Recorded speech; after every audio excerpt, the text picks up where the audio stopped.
ولي من الذل وكبير تكبيرا.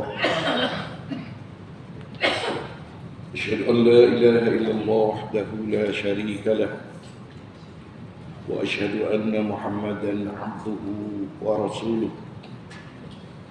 اللهم صل وسلم وبارك على سيدنا محمد وعلى آله وأصحابه أجمعين. أما بعد. Tuan Nazir, pegawai masjid, Dewan Kuasa Masjid, hadirin hadirat, muslimin muslimat yang dirahmati Allah Subhanahu wa taala sekalian. Bersyukur kepada Allah Subhanahu wa taala yang tak diam kita dah masuk tanggal 24 Sya'ban. Hanya tinggal lebih kurang 5-6 hari sahaja untuk kita bertemu dengan bulan Ramadan yang kita nanti-nantikan.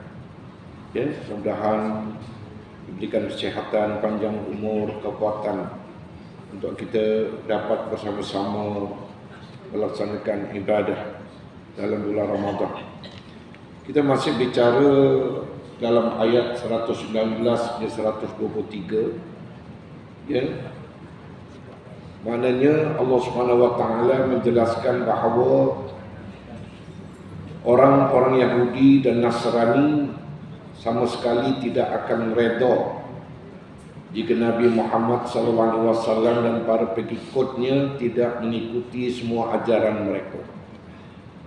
Walan tarda ankal yahudu walan nasara hatta tattabi'a millatahum. Ya, itu yang disebut di dalam Al-Quran.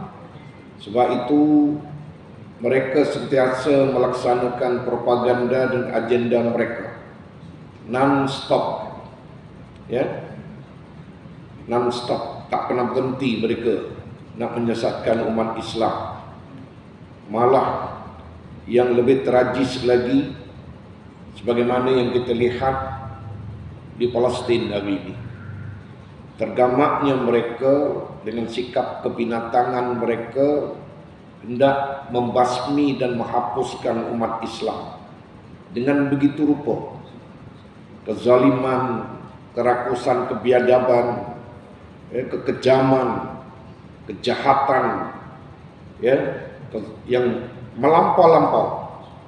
Itu sebabnya Allah Ta'ala sebut banyak dalam Al-Quran, termasuk ya dalam apa yang kita bicarakan tempoh hari, ya, ayat 90, ya, wadda katsirun, ya, itu ayat sehingga akhirnya yang mengatakan bagaimana orang-orang, ya, ahlul kitab ini mereka memang sentiasa mencari apa yang dikatakan, ya, peluang untuk membinasakan umat Islam itu, ya.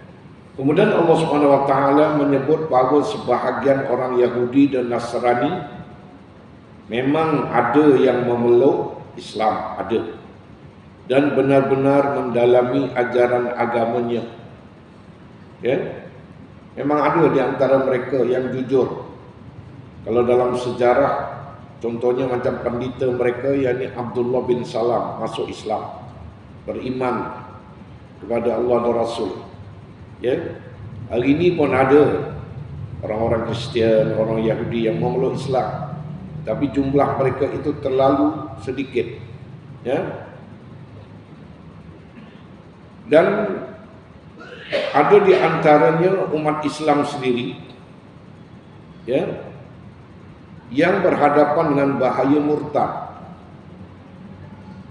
yang kemudiannya kembali mendalami ajaran Islam dan menyangkal bahaya-bahaya berkenaan. Ada juga mungkin kerana kejahilan mereka sampai berjaya dimurtadkan, tetapi bila menyadari, ya, Islam agama yang sebenar, contohnya macam pencarian agama sebenar, pencarian Tuhan.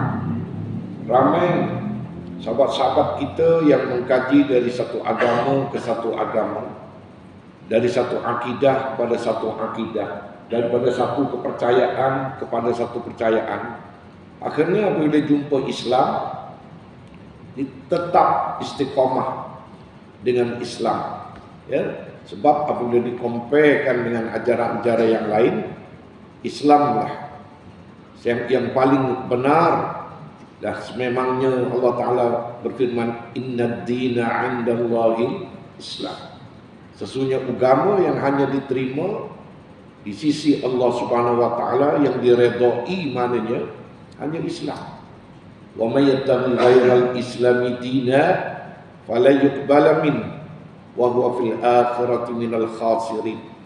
Sesiapa yang mencari atau menganut selain daripada agama Islam, ya, sebagai satu cara hidup, ya, fala yuqbala min, maka sampai kiamat, lam itu nafi istiqbal abada, sampai kiamat pun orang yang mencari selain Islam itu tidak akan diterima oleh Allah Ta'ala, dan di akhirat kelak digolongkan di kalangan orang-orang yang, ya, rugi, minal khasirin, ya, rugi.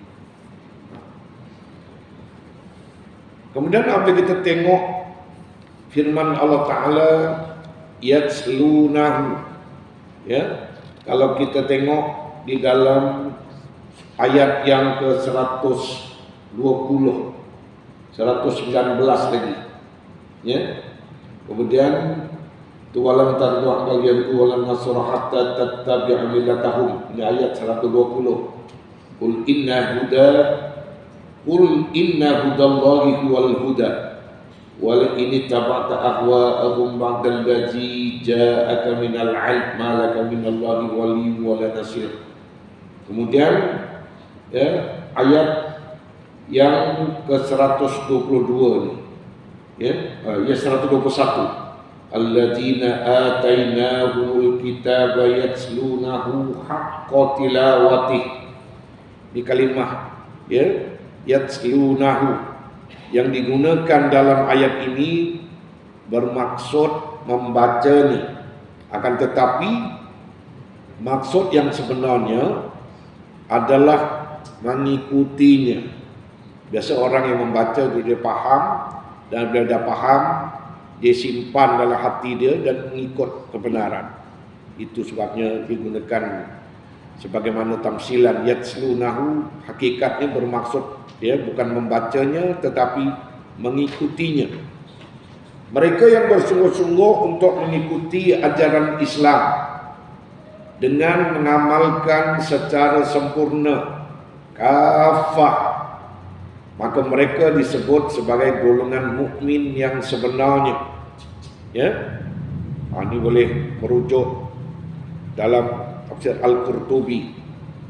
Memanglah orang yang mengikut bersungguh-sungguh, committed dengan Islam, mengamalkan segala ajarannya, malah bukan hanya sekadar beramal sebagian, tetapi kafah, ya, keseluruhannya. Sebab itu orang ini adalah golongan mukmin yang sepenuh. Ya. Abu Musa Al-Asy'ari radhiyallahu anhu pernah mengatakan bahawa sesiapa yang benar-benar mengikuti ajaran Al-Quran, ia akan duduk di taman-taman syurga. Ya. Sebab kalau kita intai tengok dalam surah Al-Isra ayat 9, apa dia? Ya. Inna hadzal Qur'an yahdi lillati hiya aqwam. Sesungguhnya Quran itu menunjuki manusia kepada jalan yang paling lurus. Selurus-lurusnya jalan ditunjuk oleh Quran. Wa yubasyirul mu'minin, dan memberi kabar gembira kepada orang-orang yang beriman. Siapa dia orang beriman? Ya, yakni alladzina ya'maluna shalihat, yaitu orang-orang yang sentiasa membuat amal kebaikan, ya, yang beramal baik, ya, yang beribadat, beramal saleh, ya, itu yang dikatakan orang-orang yang berjaya, orang-orang mukmin. Alladzina ya'maluna shalihat annalahum ajran kabira, bahwa sesungguhnya mereka itulah yang akan mendapat ganjaran yang besar di sisi Allah Subhanahu wa taala. Inilah yang dimaksudkan apa nih? Oleh Abu Musa Al-Asy'ari radhiyallahu an pernah mengatakan bahwa sesiapa yang benar-benar mengikuti ajaran Al-Qur'an, dia akan duduk di taman surga. Ya. Annalahum ajrun kabirani, bahwa sesungguhnya mereka itulah yang akan mendapat ganjaran yang besar. Sudah semestinya bila mendapat ganjaran yang besar itu ditempatkan atau diletakkan di dalam surga Allah Subhanahu wa taala. Nah, itu. Sedangkan orang-orang yang tidak mengikuti ajaran yang terkandung di dalam Al-Qur'an, ya, mereka termasuk dalam golongan orang yang rugi. Mereka amat rugi di dunia dan di akhirat juga. Mereka yang begitu mudah menjadi mangsa kepada umat lain, terpedaya kepada ajaran, pada pahaman, pada idolisme yang lain-lain dari Islam, ya, akan mudah terjerumus ke lembah kehinaan. Ya, manusia yang tidak mengikut prinsip-prinsip, ya, kemuliaan Islam, tetapi mengikut peradaban, anutan, ya, jahiliyah, kufur. Yahudi yang menggasak umat Islam ini, dia ingat mendapat sanjungan daripada orang seluruh dunia. Satu dunia dok kutuk dia, kecuali orang-orang yang seakidah dengan mereka, ya, yang bejat sama-sama macam mereka, termasuk Amerika, ya. Tapi rakyatnya tidak. Rakyat Amerika membantah. Sampai ada seorang tentera udara Amerika yang ditugaskan untuk memerangi dan membunuh juga umat Islam di Palestin. Ditunjuk perasaan depan kedutaan Israel, bukan hanya sekadar tunjuk perasaan. Dicurah minyak petrol pada tubuh dia dan kemudian dibakar sebagai tanda membantah kejahatan dan kerakusan Amerika, sehingga mati akhirnya dia. Dan diberitakan dia sebelum buat demikian, dia orang kafir, memanglah tak ada akidah macam kita, macam seolah-olah membunuh diri, tapi dia nak menggambarkan protes dia kepada Amerika, ya, yang membantah tindakan menzalimi dan membunuh umat Islam di Palestin. Ya, itu waktu kita non-stop berdoa terus pada Allah Ta'ala, dia bakar diri dia, dan sebelum dia mati, dia telah wasiat semua harta benda dia jual, dan duit itu digunakan untuk membantu rakyat Palestin. Sampai macam itu, dia orang kafir, tuan-tuan. Sebab itu kita sebut banyak pemimpin-pemimpin dunia hari ini, ada yang pro, ada yang kontra kepada Israel. Tetapi rakyat negara-negara mereka, ya, menyokong umat Islam di bumi Palestin. Itu hakikat. Jadi sebab itu orang-orang yang tidak mengikuti ajaran Islam, ya, sebenarnya mereka menjerumuskan diri mereka kepada kehinaan di mana-mana pun, ya. Ini orang yang duk komen ajaran Quran, ajaran Islam, undang-undang Islam. Ingat orang Islam dan kita umat manusia ni pakat sanjung dia ke? Ada yang menyatakan penghujahan, ya, hukum Islam, contoh petudung, menutup aurat, tak ada dalam Quran. Ingat manusia ni pakat sanjung ke? Ke pakat hina? Tuan-tuan sendiri menilai. Ni orang yang kutuk-kutuk agama ni, yang pertikaikan undang-undang, peraturan, hukum hakam Islam, orang kutuk ke orang puji dia? Orang hina ke orang sanjung dia? Orang hina mereka ni. Ini sebabnya orang-orang yang tidak mengikuti ajaran yang kandung dalam Quran dan Sunnah, ya, terjerumus ke lembah kehinaan. Itu di dunia pun orang dah tak suka, mendapat kemurkaan Allah. Di akhirat sama, tuan-tuan, ya, akan dihumban dalam neraka Allah Subhanahu wa taala. Baik. Al-Quran sebagai kitab suci terakhir yang Allah Subhanahu wa taala turunkan untuk alam semesta ini, bagi memberi satu berita kepada umat Islam, basyira wa nadhira. Sebab itu banyak di dalam uslub Al-Quran di dua benda ya ditulis, surga neraka. Targhib, tarhib. Targhib ni rangsangan, motivasi, galakkan. Tarhib, peringatan. Kemudian ada yang dinyatakan lagi, ya, satu disebut sebagai perkara yang baik, satu perkara yang jahat, yang dimurkai. Ini dua je benda tu, ya. Sebab itu disebut Quran ini sebagai kitab suci terakhir yang Allah Ta'ala turunkan untuk alam semesta bagi memberi satu berita kepada umat Islam dan juga amaran, ya, basyirah, berita gembira. Satu lagi ialah, ya, nadhira, amaran, ya, kepada golongan Bani Israel dan yang lain-lain, agar mereka sentiasa mengingati kejadian yang berlaku kepada nenek moyang mereka yang derhaka kepada Allah Subhanahu wa taala. Mereka kadang-kadang lupa sejarah. Kenapa keturunan mereka, terutama Bani Israel ini, ya, dimurkai oleh Allah. Di samping akibat yang mereka perolehi, sama ada seksaan, sumpah, dan diusir daripada negeri mereka sendiri.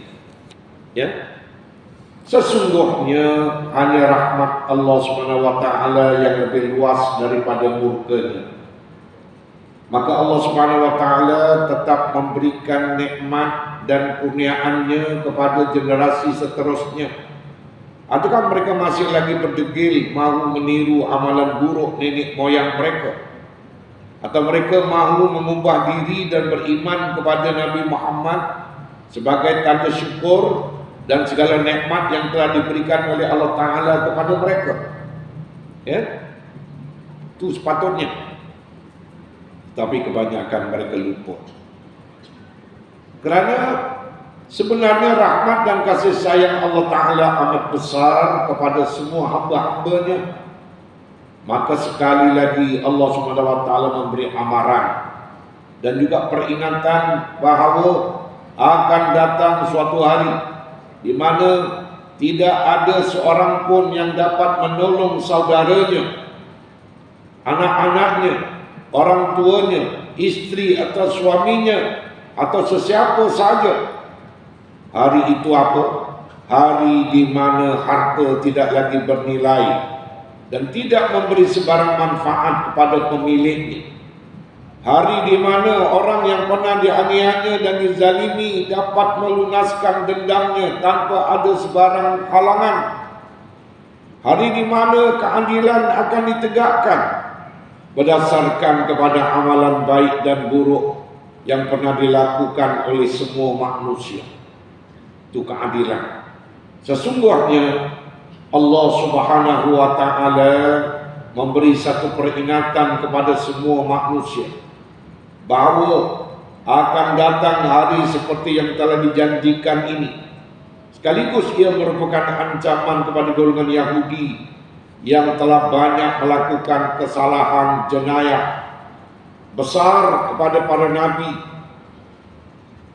dan kepada Nabi Muhammad SAW dan juga kepada umat Islam. Pembalasan bagi golongan yang berbuat dosa akan menanti mereka pada hari kiamat kelak.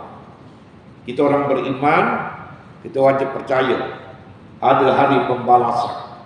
Ya, sepatutnya orang Yahudi ni kalau dia beriman dengan Taurat, dia akan faham. Tapi oleh kerana mereka ni bersifat dendam, dia sengaja tak nak faham. Itu sebab mereka jadi kufur dan menjadi penjenayah, ya, di dunia ini. Kemudian firman Allah Ta'ala dalam surah yang sama, Al-Baqarah ayat 119, Inna arsalnaka bil haqqi basyiran wa nadhira wa la tus'alu an ashabil jahim. Sesungguhnya kami telah mengutuskan kamu ya Muhammad dengan kebenaran sebagai pembawa berita gembira dan pemberi peringatan. Itu yang dikatakan basyiran wa nadhira Quran ini. Dan engkau tidak akan dipertanggungjawabkan tentang penghuni-penghuni neraka. Allah Subhanahu wa taala menegaskan bahawa Nabi sallallahu alaihi wasallam telah diutus kepada sekalian manusia. Apa peranannya? Baginda berperanan sebagai rasul yang memberi kabar gembira kepada orang-orang yang beriman dan memberi peringatan serta ancaman kepada orang-orang yang kufur. Ya, itu tugas baginda. Basyira wa nadhira. Dua perkara ini yang dibawa. Baginda sallallahu alaihi wasallam tidak dipertanggungjawabkan jika manusia menolak dakwah Islam. Kerana penolakan itu bukan tanggungjawab Nabi, tetapi tanggungjawab masing-masing. Yang penting Nabi telah menjelaskan. Macam kita juga, tanggungjawab kita ini hanya menyampaikan risalah Islam, berdakwah, menyeru manusia kembali kepada Islam. Selebihnya maknanya sekiranya mereka menolak Islam, itu dia punya pasal masing-masing, bukan salah kita, sebab kita dah menyampaikan. Yang menjadi salah kita apabila kita tidak menyampaikan, apabila kita tidak berdakwah, kita tidak mengajak, kita tidak memberi peringatan, itu salah kita. Tetapi apabila kita telah menyampaikan, memberi peringatan, memberi nasihat, telah mengajak, kita dah lepas. Macam itu jugalah peranan Rasulullah SAW. Mana-mana golongan yang menolak dakwah Islam, bukan tanggungjawab Nabi lagi. Ya. Setiap individu bebas, sama ada hendak beriman dan mengikuti ajaran Nabi SAW atau mengingkarinya. Bebas. Ada qurra yang membaca perkataan tas'alu dalam bentuk kata kerja aktif yang bermaksud bahawa Nabi SAW dilarang bertanya mengenai orang yang menjadi penghuni neraka jahim. Ya, kerana mereka sudah melampaui batas dan banyak melakukan dosa-dosa besar. Nabi dah dakwah, Nabi dah sampaikan, Nabi dah tinggalkan ajarannya, disambung oleh para alim ulama, oleh juru dakwah, memperingatkan manusia supaya kembali kepada agama fitrah. Yang mereka tak peduli buat dia, terimalah nasib masing-masing. Kita dah lepas tanggungjawab. Diriwayatkan di dalam kitab At-Tazkirah bahawa Allah Subhanahu wa taala pernah menghidupkan semula ibu bapa Nabi Muhammad sallallahu alaihi wasallam dalam kitab Tazkirah, dan kedua ibu bapanya menyatakan keimanan mereka kepada baginda sallallahu alaihi wasallam. Wallahu alam, ni dalam kitab Tazkirah yang ditulis dalam kitab ni yang menerbitkannya Maiz, ya tuan-tuan, bukankah saya cipta-cipta sendiri. Ini Maiz yang menerbitkan kitab ni, ya. Ini sebab ada rujukan dalam kitab At-Tazkirah. Sebab setengah orang dari tak boleh nak terima mana kau dapat kononnya Nabi dan ibu bapanya tu dihidupkan semula. Dan kedua ibu bapanya menyatakan keimanan kepada baginda sallallahu alaihi wasallam. Tetapi dalam riwayat yang lain ada disebut bahawa Nabi Muhammad sallallahu alaihi wasallam pernah berkata kepada seseorang, sesungguhnya ayahku dan ayahmu kedua-duanya berada di neraka. Wallahu a'lam. Ya, itu bukan tugas kita dan bukan tugas Nabi pun. Siapa pun yang masuk neraka, ya, sebab masing-masing telah disampaikan. Sebab macam mak bapak Nabi, sebelum Islam itu diberikan kepada Nabi untuk didakwahkan. Ya, jadi kita serah pada Allah, kita tak payah fikir sampai sakit kepala. Ya. Seterusnya Allah Subhanahu wa taala berfirman, "Walan tardu ankal yahud walan nasara hatta tattabi'a millatahum." Ini perincian tafsiran. Ya. Qul inna hudallahi huwal huda wala in ittaba'ta ahwa'ahum ba'da alladhi ja'aka minal 'ilm ma laka minallahi min waliyyin wala nasir. Ya, orang Yahudi dan Nasrani tidak sekali-kali akan redha terhadapmu ya Muhammad sehingga engkau menurut ajaran agama mereka. Katakanlah kepada mereka, sesungguhnya petunjuk Allah, yakni agama Islam itulah petunjuk yang sebenar-benarnya. Dan sesungguhnya jika engkau menurut kehendak hawa nafsu mereka setelah datangnya wahyu yang memberi pengetahuan kepadamu tentang kebenaran, maka tiadalah engkau akan memperolehi dari Allah sebarang pengawal dan pembantu. Maknanya kaum Yahudi dan Nasrani telah melakukan pelbagai usaha dan pendekatan supaya umat lain tertarik untuk memeluk agama mereka.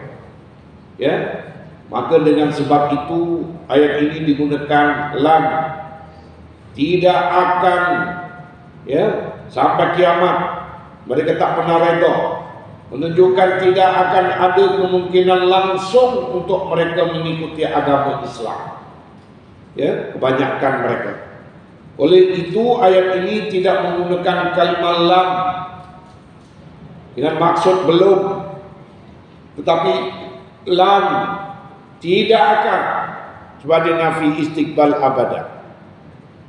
Tidak akan, malah diterjemahkan, ya, apabila nafi istiqbal abadah sampai bila-bila hatta yaumil qiyamah mereka tidak pernah redha kepada umat Islam. Ya, walam tardo, orang Yahudi dan Nasrani tidak sekali-kali akan redha terhadapmu ya Muhammad sehingga engkau dan umatmu menurut atau mengikut agama mereka baru mereka suka. Ya, sebab itu mereka melaksanakan agenda, ya, tak masuk Kristian, tak masuk Yahudi, tak apa. Tapi biar akidah mereka perosak, tak ada akidah, tak ada kepercayaan, tak ikut Islam, tak ikut Quran, tak ikut Sunnah, jadi gelandangan, ya, mundar mandir, tak ada pegangan, akal pemikiran mereka dah disongsangkan, ya, hidup dalam keadaan tak ada pedoman, lama-lama jadi free thinker, jadi etis, jadi macam-macam, bebas, ya. Selain itu dalam ayat ini juga disebut perkataan millah, ya, hatta tattabi'a millatahum.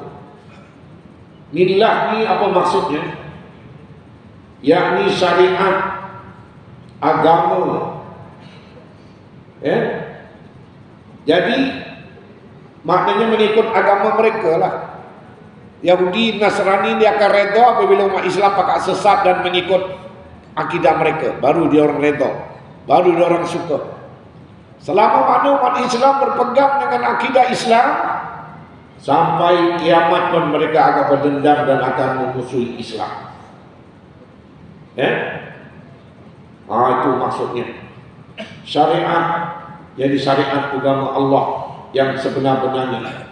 Namun ada yang membezakan antara syariat dengan millah, di mana syariat itu lebih khusus berbanding millah yang mempunyai maksud yang lebih umum. Ya, syariat itu lebih khusus. Ini perbahasan ulama. Jadi bapak Yahudi Nasrani ini sentiasa dia akan berusaha, ya, bagi apa? Memporak-porandakan umat Islam ini, ya, sampai apabila mereka ini berjaya memurtadkan umat Islam dan juga maknanya membejatkan cara hidup umat Islam ini, barulah mereka rasa lega. Sebab itu selagi mana umat Islam kuat, dia akan tetap berusaha. Ya, itu keburukan yang mereka sentiasa laksanakan, tuan-tuan. Ya, agenda yang sentiasa non-stop mereka laksanakan itu. Ya, sebab itu kita kena berwaspada sebagai umat Islam ini. Ya, jangan kita ambil lewa dengan pelbagai ancaman, ya, idealisme yang maknanya cuba merasuk, menghasut, ya, umat Islam itu. Sebab itu hari itu kita dah didedahkan bagaimana dalam ayat 109, ayat 109 juga, wadda katsirun min ahlil kitab law yaruddunakum min ba'di imanikum kuffaran hasadan min 'indi anfusihim min ba'di ma tabayyana lakumul haq. Kan dalam ayat itu disebut banyak di antara ahlul kitab Yahudi dan Nasrani suka kalau kiranya mereka dapat mengembalikan kamu menjadi kafir setelah kamu beriman, kerana dengki yang timbul dari diri mereka sendiri setelah nyata kepada mereka kebenaran Nabi Muhammad sallallahu alaihi wasallam. Itu sebabnya mereka non-stop. Dia termasuk dalam ayat 120 ni, walam tarda ankal yahudu walam nasara hatta tattabi'a millatahum. Dua ayat ini saling berhubungan. Mereka non-stop, mereka sentiasa berusaha, ya, berusaha apa? Untuk menyesatkan umat Islam, ya, non-stop. Sesungguhnya orang Yahudi dan Nasrani ini tidak akan redha jika mereka kalah dengan agama Islam, ya.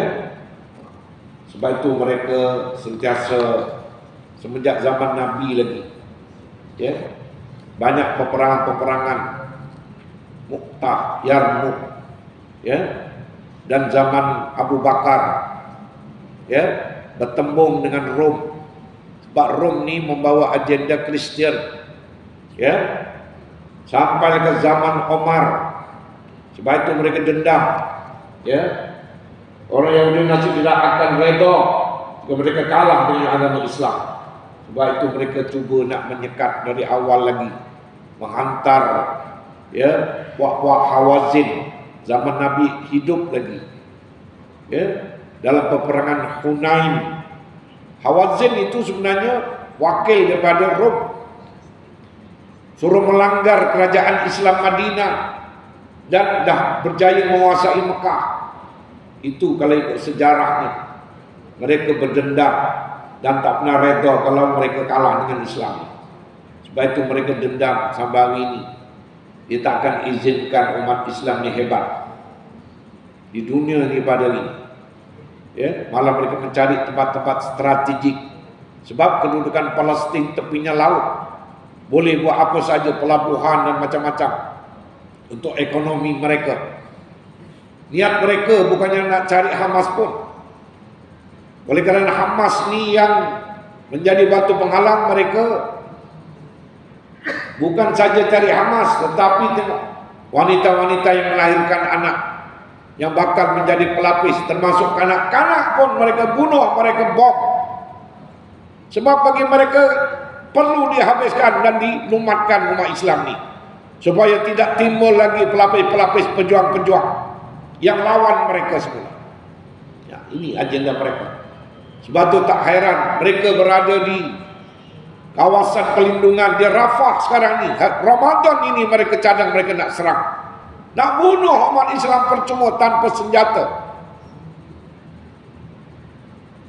Dan malangnya dunia ini tak celik, termasuk negara-negara umat Islam yang hebat-hebat dengan harta, dengan kemewahan, kenapa tidak membela umat Islam yang ada di Palestin? Ya? Jadi ini mereka tidak akan redha jika mereka kalah dengan agama Islam yang baru datang selepas daripada agama mereka.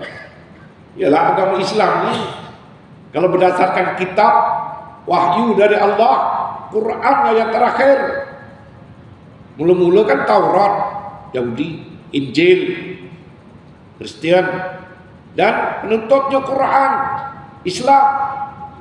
Ya. Walaupun pada hakikatnya agama yang dibawa oleh Nabi Muhammad SAW sebagai Nabi terakhir adalah lebih sempurna dan lebih baik, melengkapi agama-agama mereka, kitab-kitab mereka. Ya, perkara ini adalah disebabkan perasaan dengki mereka terhadap perutusan Nabi SAW sebagai Rasul terakhir yang diutus bukan daripada kalangan mereka, tetapi daripada bangsa Arab. Maka dengan itu mereka sentiasa berusaha menyeru umat Nabi Muhammad untuk memeluk agama mereka dengan agenda-agenda mereka. Ya, batu dia akan berterusan walan tardo, nafi istiqbal abadan, sampai kiamat mereka akan berterusan memerangi, berdakwah, ya, menyesatkan umat Islam, khususnya di kalangan muda-mudi belia Islam. Mereka akan laksanakan propaganda dan agenda mereka bagi menjarakkan golongan muda-mudi ini dengan agama Islam dan akidah Islam. Itu sebenarnya agenda mereka, termasuk yang terkandung di dalam handphone masing-masing. Apa yang kita nak cari? Tak ada. Semua ada. Terpulang pada iman kita. Kalau kita ada prinsip, kita ada iman, kita ada jati diri, kita tidak akan melayari perkara-perkara yang membejat dan menjahanamkan akidah, syariat, akhlak Islam atas kita sebenarnya. Tetapi agenda itu telah dilancarkan dan telah dipersembahkan kepada persada dunia untuk menjahanamkan umat Islam. Ini pelbagai cara yang mereka gunakan dalam membentuk pengaruh yang kuat bagi menarik seluruh umat Islam untuk menyertai mereka. Mereka juga telah berusaha mengajak Nabi SAW agar mengakui ajaran mereka, bahkan mengajak untuk turut memeluk agama mereka. Tetapi Allah Ta'ala telah menurunkan ayat lakum dinukum waliyadin, surah Al-Kafirun. Bagi kamu agama kamu, bagi aku agama aku. Tak ada jenis kompromi, tolak ansur kepada akidah mereka. Tak ada. Mereka mendakwa kononnya ajaran agama mereka mengandungi hidayah daripada Allah. Lalu Allah SWT terus menjawab dakwaan itu dengan mengatakan bahawa hidayah yang hakiki adalah hidayah yang telah diberikan oleh Allah Ta'ala kepada Nabi Muhammad SAW. Bukan golongan yang membuat tipu helah untuk menarik minat orang ramai memasuki agama mereka. Realiti kini menyaksikan bahawa mereka telah melakukan perkara yang sama pada zaman moden ini. Ya, sebagai contoh zaman hari ini, mereka telah melakukan paksaan dan keganasan untuk memurtadkan umat Islam di seluruh dunia. Di samping menggunakan pendekatan ekonomi, budaya, hiburan, sukan, dengan rokok, dengan dadah, ekstasi pil, syabu atau ais, dan macam-macam, dengan seks bebas, pergaulan bebas, ya, dengan sosial yang songsang. Itu mereka lancarkan, ya, untuk mengelirukan dan mempengaruhi generasi muda belia, ya, supaya mereka binasa. Ya, atau akhirnya generasi ini tidak akan menghormati Islam. Kalau ini konsert-konsert dibuat dalam bulan Sya'ban, tak mustahil akan datang mereka akan berani buat konsert dalam bulan Ramadan. Mustahil ke tuan-tuan kalau benda ini tidak disekat. Kalau benda-benda seumpama ini kita orang Islam tak alert mempertahankan Islam ni, ni itu yang kita sama-sama kena pastikan kita tidak menjadi mangsa kepada keadaan ini.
Baik, kita habiskan perbincangan kita ayat 120 sikit lagi.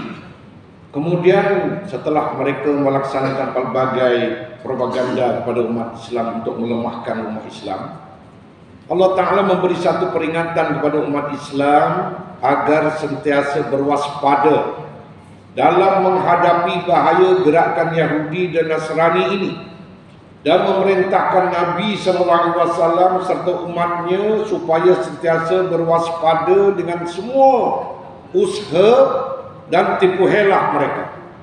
Dalam ayat ini ditegaskan bahawa ilmu yang mantap yang datang dari sisi Allah SWT adalah senjata terbaik untuk umat Islam menangani serangan dahsyat gerakan Yahudi dan Nasrani. Jika senjata ini dapat digunakan dengan sebaik-baiknya oleh umat Islam, nescaya segala bentuk serangan yang dilancarkan oleh mereka akan dapat dihalang dan diatasi. Rasulullah SAW menyatakan dalam sebuah hadis dengan sabda baginda, "La tazalu ta'ifatun min ummati yuqatiluna 'alal haqq zahirina ila yaumil qiyamah." Sentiasalah ada di sebahagian daripada umatku yang akan berjuang di jalan Allah Subhanahu wa Ta'ala untuk membela kebenaran agama Islam secara terang-terangan sehingga ke hari kiamat. Ini jaminan Nabi, sentiasalah ada, bermakna kita kena siap siaga, sentiasa bersedia menjadi pejuang agama dan mempertahankan agama, bukan menjadi manusia yang melawan dan membinasakan agama. Ini maksudnya. Jika umat Islam lalai dan alpa terhadap dakwah musuh, lebih-lebih lagi jika mereka terjebak dalam ajakan dan tipu helah mereka, nescaya umat Islam benar-benar tidak akan memperoleh perlindungan atau pertolongan daripada Allah Subhanahu wa Ta'ala, sama ada di dunia maupun di akhirat. Inilah sebabnya tuan-tuan, kenapa kita mesti terus mempertahankan agama, memperjuangkan agama, melebar luaskan agama, supaya umat Islam sedar peri pentingnya menjaga akidah syariat dan akhlak Islam, mengikut ajaran Quran dan Sunnah. Sebab hari ini orang cabar Islam ni depan-depan, dah tak bimbang dah mereka. Orang hina Islam, orang kutuk Islam, orang hina ulama, ya, dah selambedek dah sekarang ni. Sebab itu kita wajib mempertahankan dengan mempelajari agama berdasarkan, ya, asasnya Al-Quran dan As-Sunnah. Itu saja jaminan untuk kita selamat, ya, untuk keluarga kita, masyarakat kita, generasi kita. Itu saja jalan penyelesaian. Yang lain tidak ada jaminan, tuan-tuan bapak sekalian. Ya, sekadar itulah, ya, perkongsian kita dan kampanye Ramadan ini. Saya mohon maaf di ujung rambut hingga ujung kaki sekiranya ada salah dan silap. Mudah-mudahan kita bermaaf-maafan antara satu dengan yang lain, agar ibadah kita diterima sepanjang Ramadan ini, insya-Allah, dan seterusnya. Aku qouli hada wa astaghfirullahal azim li wa lakum. Assalamualaikum warahmatullahi wabarakatuh.